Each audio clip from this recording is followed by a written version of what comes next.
Some people are born into peace, others are born into storms. But what happens when someone who radiated love ends up consumed by darkness and taken away by something so cruel, it feels inhuman? This is not just a tragedy, it's a haunting. Dawn Scott was the kind of woman you remember long after the conversation ends, not for fame or fortune, but for the warmth she carried. Raised in Endale, Louisiana, in a house full of laughter, gospel music, and Sunday morning rituals, she had everything but an easy path. And yet, she made it work. She fought for her joy. But something changed. Behind her kind smile and relentless work ethic was a woman who, silently, was unraveling. And no one, not her church, not her parents, not even her children, saw it coming. A single mother to 2 boys, Dawn poured every ounce of her being into their survival. She worked long shifts at diners, stood behind cash registers with tired eyes, and still came home with love to give. Until one day, she didn't come home at all. What happened to Dawn Scott is not just a story about death. It's a story about pain that hides in plain sight, about a mind quietly breaking, about betrayal, heartbreak, and a final act so unthinkable, even seasoned investigators called it a descent into madness. This is the case that will shake you, one that will force you to ask, how well do you really know the people you love? And what would drive someone who once gave everything to lose everything? You're watching True Crimes by Dominik, and if you're into stories that dig deeper than headlines, real stories that expose the fragile line between sanity and devastation, go ahead and hit that subscribe button, like this video, and drop a comment below. I want to know, do you think darkness is born in us or built over time? Because by the end of this case, you might have a very different answer. Now buckle up. This is the heartbreaking descent of Dawn Scott. Sometimes love shows up when we least expect it. And for Dawn Scott, it came with a quiet smile and a familiar Louisiana drawl. It was 2015 when Dawn met him, Ray Neal. He was from the same state, shared the same cultural roots, and like Dawn, he came with his own past. But somehow their differences seemed to cancel each other out. Dawn, a mother of 2 energetic boys, Ray, a father raising 2 daughters from a previous relationship. From the outside, it looked like life had finally handed Dawn her reward for years of struggle. They clicked. It didn't take long before things turned serious. In 2016, the couple welcomed a baby girl together, a moment that Dawn believed sealed their bond. She was 28. Ray was 31. The baby, their first child together, was a symbol of hope, a second chance. The family now lived together in a small apartment in Kenner, Louisiana, just about 15 minutes from the heart of New Orleans. Inside those walls lived 6 lives: Dawn, Ray, her 2 sons, and their baby girl. For Dawn, this was it, the life she always dreamed of. Despite life's setbacks, despite the loneliness of single motherhood, this moment made it all worth it. Ray found peace in Dawn. His past relationship had been filled with tension and arguments, but with her, life felt softer. He was quiet, introverted, while she was social and full of laughter. They balanced each other like yin and yang. On weekends, if the kids were with relatives, they'd steal a moment for themselves, go out for drinks, hang with friends, dance like the world wasn't watching. But one night, everything shattered. Just 2 weeks after welcoming their baby girl, the couple decided to unwind with a group of close friends. They headed out for daiquiris, music, and a little joy.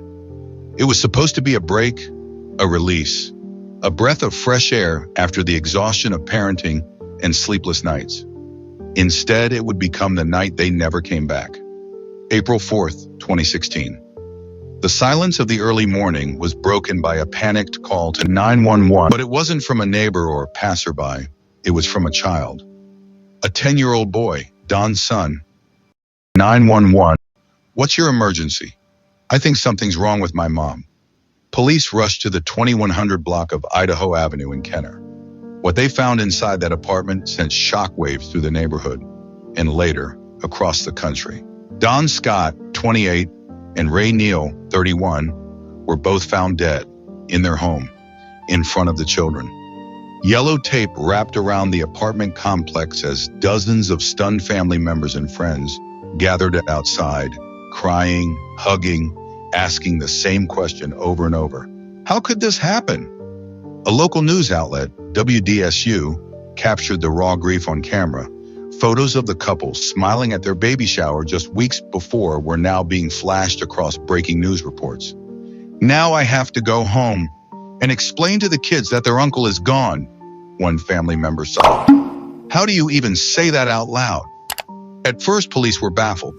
There was no clear suspect, no sign of forced entry, no obvious motive, and worse, there was almost no physical evidence.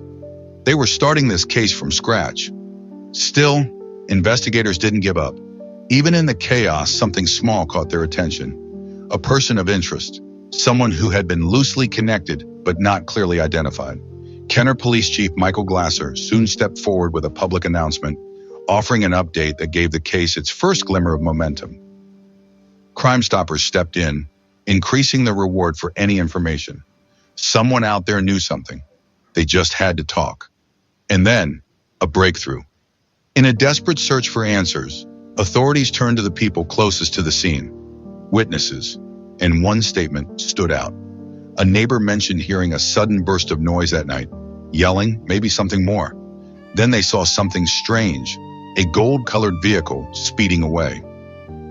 Couldn't see who was behind the wheel, couldn't give a name, even a lineup led nowhere. But it was something, a thread, and detectives pulled it. Eventually, the thread led them to a nearby business with a surveillance camera. At first glance, it seemed like nothing. But when the footage was reviewed, frame by frame, they saw it, the gold car. And then, something even better, a license plate. Finally, the case had teeth. But who was behind the wheel that night? And what twisted reason could they have had for killing two young parents, while their children slept in the same home?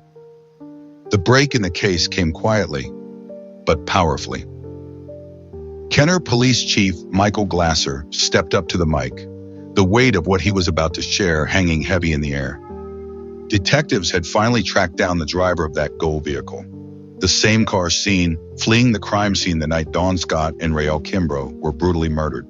And it wasn't just a random driver caught on camera. This man, he was from Avondale, Louisiana, someone local, someone who knew the victims, someone police could no longer write off as a passerby. He hadn't been cleared, not even close. We believe this was someone familiar to the family, Chief Glasser explained. This wasn't some faceless stranger. This was personal. While detectives were deep in the trenches of their investigation, knocking on doors, collecting footage, chasing leads, the families of Dawn and Rael were preparing for something no one should ever have to plan. A double funeral. Two young parents gunned down, 3 children now orphaned. But there was one more cruel twist. They didn't have the money to bury their loved ones. So they did something heartbreaking. They went to the media, not for attention, but for help. They shared their grief with the world, hoping someone, anyone, would listen. And the community did. Strangers who had never even met Dawn or Rael came forward. They donated, they mourned, they showed up.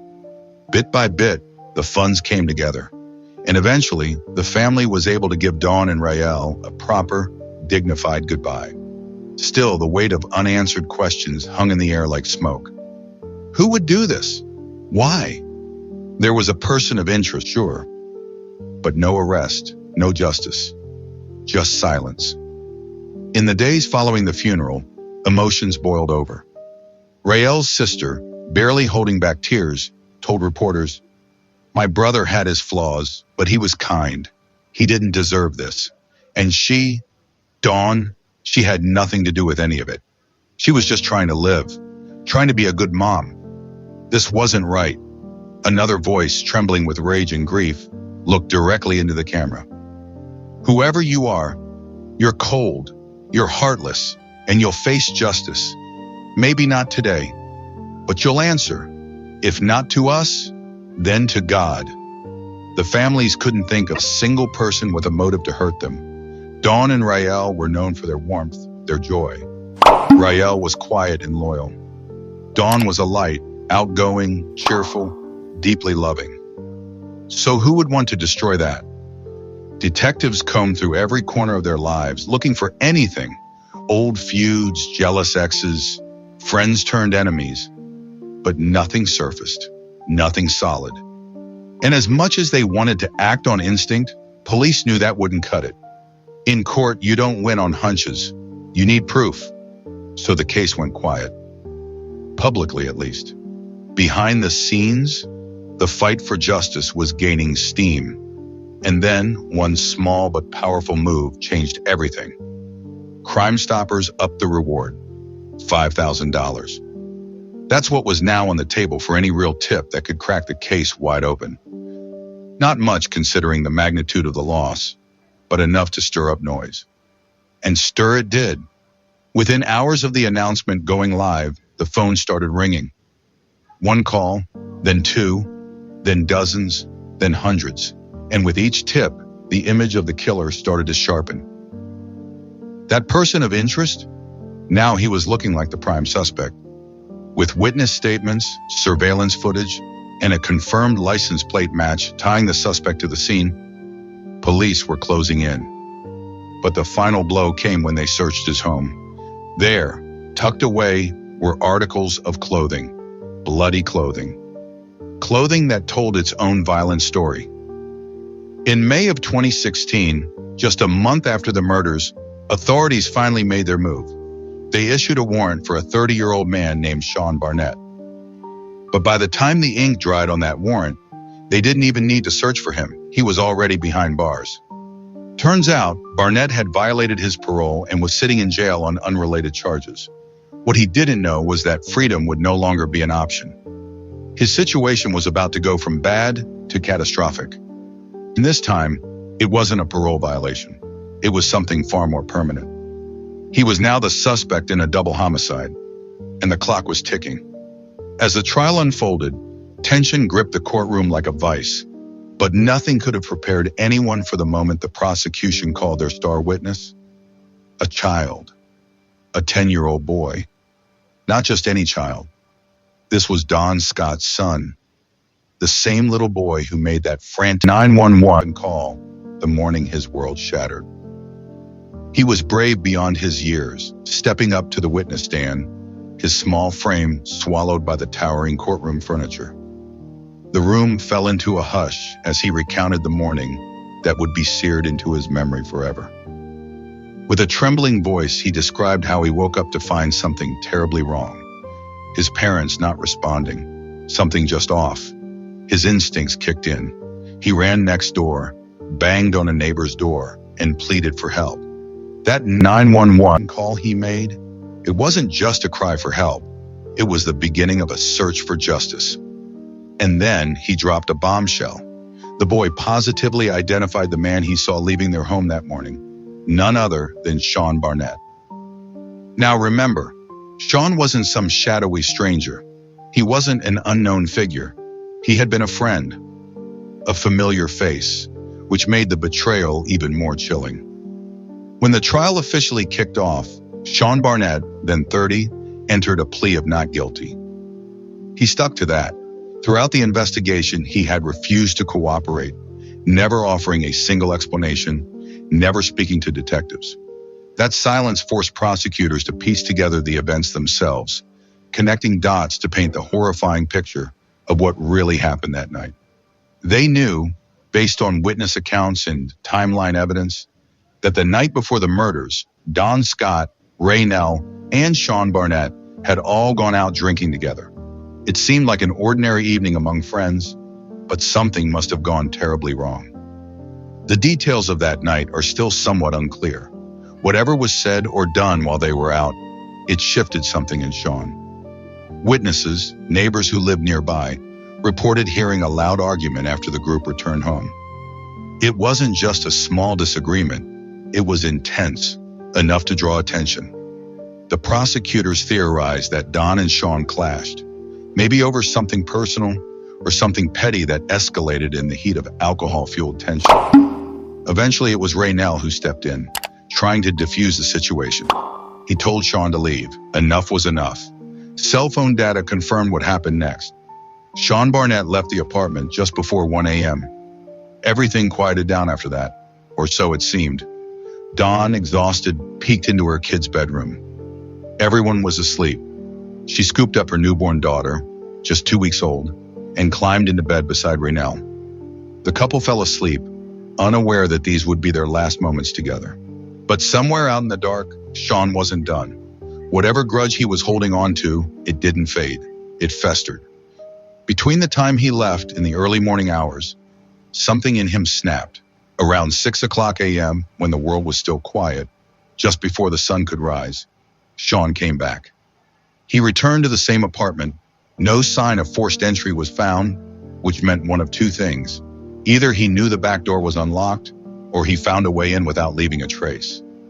The investigators would never find a clear answer to that part. But what they do know is this: he got in. He was armed, and he knew exactly where to go. Sean walked through that home like he had every right to be there. He made his way straight to Dawn and Raynell's bedroom. When he opened the door, he saw them lying in bed. Dawn, Raynell, and their tiny newborn. Raynell was known to be a light sleeper, and that morning as Sean stepped into their room, Raynell stirred. Before he could even react, one shot rang out. The bullet struck him in the head. But even with that devastating injury, Raynell tried to fight. Fueled by pure adrenaline, he pushed himself out of bed, only to collapse moments later. He never stood a chance. Then Sean turned to Dawn. She was holding her baby, awakened by the chaos, probably disoriented, maybe hoping this was some nightmare she could wake up from. But this wasn't a dream. Sean raised his weapon and fired 2 shots. Just like that, Dawn Scott's life was taken. A mother, a sister, a daughter, gone in an instant, all while holding the newest life she had just brought into the world. It was sudden. It was brutal. It was personal.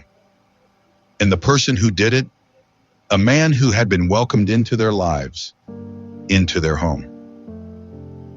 As the prosecution laid this out before the jury, piece by devastating piece, the atmosphere in the courtroom grew heavier with each passing minute. Every detail was like a fresh wound, and sitting right there, holding onto strength he should have never had to summon, was Dawn's son, repeating the face he saw that morning. The man walking away from the bloodshed was Sean Barnett. It all happened in a matter of moments. Moments that would scar a family forever. After firing the first shots, Sean Barnett didn't stop. He didn't just turn around and leave. As he stood in that bedroom doorway, he glanced back and saw Raynell still moving, still clinging to life. Sean could have walked away, but he didn't. Instead, he raised the weapon once more and fired again. That final shot tore into Raynell's torso. The man he once called a brother, he made sure he wouldn't survive.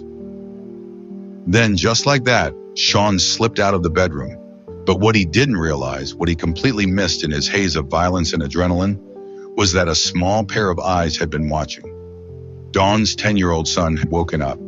Somewhere during the chaos, the sound of gunfire, the cries, the footsteps, the young boy stirred from sleep and saw the unthinkable. He watched as Sean Barnett fled the home, unaware that someone had seen him. That little boy would never forget what he saw, and later that memory would become the key to justice. Sean, in a rush to escape, didn't look back. He was focused only on his car, his gold Ford Taurus, probably still high on adrenaline, maybe panic, maybe regret, or maybe nothing at all. Maybe he felt nothing. Meanwhile, the 10-year-old boy crept into the bedroom, and what he found would haunt him forever. His mother, gone. His stepfather, lifeless. And in the middle of it all, his baby sister, just 2 weeks old, caught in a nightmare she would never remember, but one that would shape the rest of her life. Sean Barnett was later indicted, and slowly the layers of the case began to peel away. Investigators discovered something shocking. Raynell and Sean weren't just acquaintances. They were close, extremely close. Raynell had considered Sean a brother, not by blood, but by bond, the kind of bond that's supposed to be unbreakable. And yet, Sean broke it in the most unforgivable way. He betrayed that trust, that brotherhood, that friendship. He shattered a family from the inside out, and the pain didn't stop at the crime scene. Hundreds of miles away in Atlanta, Rael's 7-year-old daughter, Chana Kimbrough, was with her mother when she learned what had happened. Her world collapsed. Her father, gone. His girlfriend, gone. Her life would never be the same, and neither would the lives of everyone who loved them. The grief rippled through the family like an earthquake, loud, violent, and full of aftershocks. Siblings, nieces, nephews, all left broken. "My uncle was supposed to be there," one family member said through tears. "I graduate next month, and now he won't be there. What am I supposed to do?" Others echoed that same devastation. "They didn't just take a sister-in-law from me, that was my favorite," another voice said, trembling. "They took my baby brother, something I'll never get back." There were no answers, no closure, only pain. 2 years after that horrifying morning, Sean Barnett stood in court to face judgment. He was found guilty of the double homicide. The verdict, life in prison. But even with the conviction, this case remained heavy, heart-wrenching. Because while justice was served, something crucial was missing: the truth, the motive. To this day, nobody knows exactly what sparked that violent outburst. What was said during the argument? What pushed Sean over the edge? Was it jealousy, betrayal, pride, or something deeper, darker? We may never know. Because Sean Barnett refuses to speak. He hasn't explained. He hasn't apologized. He hasn't given the families the one thing they crave most: answers. And maybe that's how he gets his final revenge, by keeping the truth locked away. But perhaps the most haunting moment of all came not from the court, not from the crime scene, but from the mouth of a child. Rael's 7-year-old daughter, brave beyond her years, stood up in that courtroom and delivered a victim impact statement that left the room in silence. "You hurt me before anyone else ever had the chance to," she said to Sean. She was only 7, and yet she already knew that the pain he caused would echo inside her for the rest of her life. There are cases that shock the system, and then there are ones that shatter it. This was one of them. A brother betrayed, a family destroyed, a little boy forced to grow up overnight, and a little girl robbed of her father's love before she was even old enough to understand what death truly meant. And even now, with Sean behind bars, the final chapter is still unwritten. Because without the truth, the wound never really closes. Will the full truth of what really happened that night ever come out? Maybe, but unless Sean Barnett chooses to speak, those answers are locked away with him, deep inside a prison cell, like a secret he'll take to the grave. And that silence, it doesn't just haunt the courtroom. It haunts the children who were left behind. It echoes through empty bedrooms and family photos. It pierces every birthday, every graduation, every holiday that should have been spent with Don and Rael, but now won't be. For the justice system in Louisiana, this might just be another closed case, 2 more names added to a long, grim list. But for the families left behind, this is a life sentence of grief. A father, a mother, a baby brother, a favorite aunt. They weren't statistics. They were the heartbeat of someone's world. And for 7-year-old Hannah, she lost more than a dad. She lost the man who was supposed to walk her down the aisle one day, who was supposed to cheer the loudest at her graduation. All because someone she once called uncle pulled the trigger. So now we ask, how does a person go from being family to being the one who ends it all? What makes a friend turn into a killer? Is it money, betrayal, rage, or something even darker? Drop your thoughts in the comments. I really want to hear what you think happened that night. If this story moved you, if it made you feel something, make sure to like, share, and subscribe. At True Crimes by Dominik, we uncover haunting, heartbreaking stories like this every 2 days. Real lives, real losses, real justice, and sometimes no justice at all. Turn on your notifications so you never miss a single case, because the next one might be even more chilling. Until next time, stay safe, stay aware, and remember, the truth may be buried, but it's never gone. Rest in peace, Don Scott and Rayo Kimbrough. Your story will not be forgotten.